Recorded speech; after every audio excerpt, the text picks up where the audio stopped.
একবার জীবনে নবীর স্ত্রীরা 9 জনে নবীজির কাছে বলছে, আমাদের খাদ্য খাবারের একটু কষ্ট হয়, আপনি যে অতিরিক্ত যুদ্ধের যে সম্পদ পান সেখান থেকে আমগো বরাদ্দ মাঝে মধ্যে গনিমতের মাল পাইলে একটু বাড়াইয়া দিলে হয় না। এই কথাটা একবার জীবনে বলছে রাসূলুল্লাহ সাল্লাল্লাহু আলাইহি ওয়াসাল্লামের স্ত্রীরা 9 জন। আল্লাহর নবী সাল্লাল্লাহু আলাইহি ওয়াসাল্লাম সেদিন এশার নামাজ পড়ে আর ঘরে যায় নাই। মনটা কষ্ট পাইছে, হায় আমার বিবিরা দুনিয়া চাইলো, আমার ঘরে থাইকা আমার বিবি হইয়া ওরা দুনিয়া চাইলো।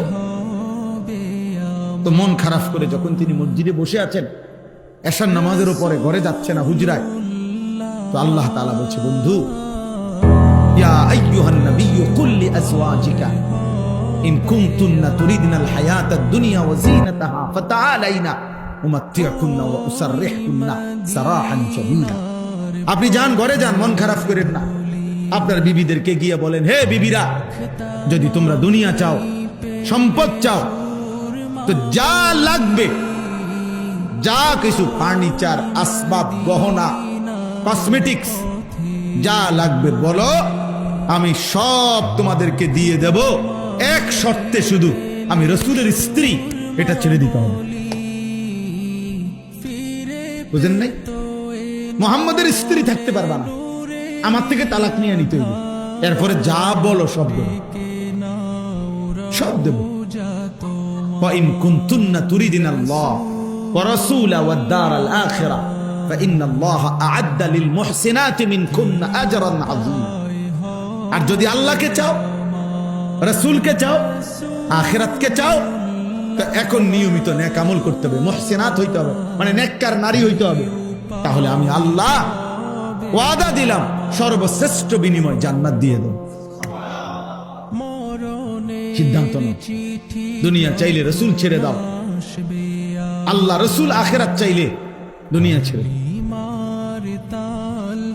আল্লাহ নবী সাল্লাল্লাহু আলাইহি ওয়াসাল্লাম আম্মা জান আয়েশা রাদিয়াল্লাহু তাআলা আনহাকে বলছে, ঘরে আয়েশা নবীর স্ত্রী আয়েশাকে, আয়েশা শোনো, তোমাদের দাবি দেওয়ার ক্ষেত্রে আল্লাহর পক্ষ থেকে এখন আয়াত নাজিল হয়েছে, আমি শুনাইতেছি। তবে ভূমিকা বলছে নবী একটা, যে আয়াতটা বলার আগে আগে শোনো, তৎক্ষণাৎ জবাব দিও না। তুমি বাকি 8 জনের লগে মিটিং করো, মাশওয়ারা করো, পরামর্শ করো, প্রয়োজনে তোমরা তোমাদের বাড়িতে যাও, যাইয়া তোমাদের আব্বা মা, ওই ছেলে ওই দিক দিয়ে জায়গা আছে তো বাবা, ওই দেখো, ওই দরজাটা দিয়ে ঢোকো, তুমি আও বাপ, এদের ঢুকে শোনো কতক্ষণ।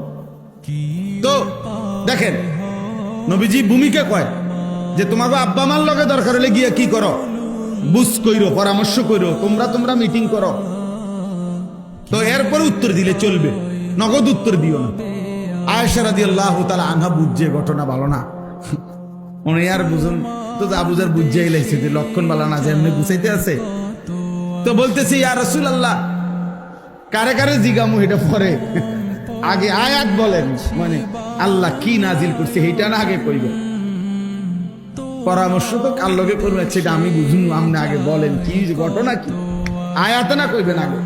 তো নবীজি বলছে, আল্লাহ এই আয়াত নাজিল করছে, দুনিয়া চাইলে নাও, রাসূলকে ছেড়ে দাও, আখিরাত চাইলে আল্লাহকে চাইলে, রাসূলকে চাইলে অপেক্ষা করো, আখিরাত মিলবে, আজরে আজিম মিলবে, জান্নাত মিলবে।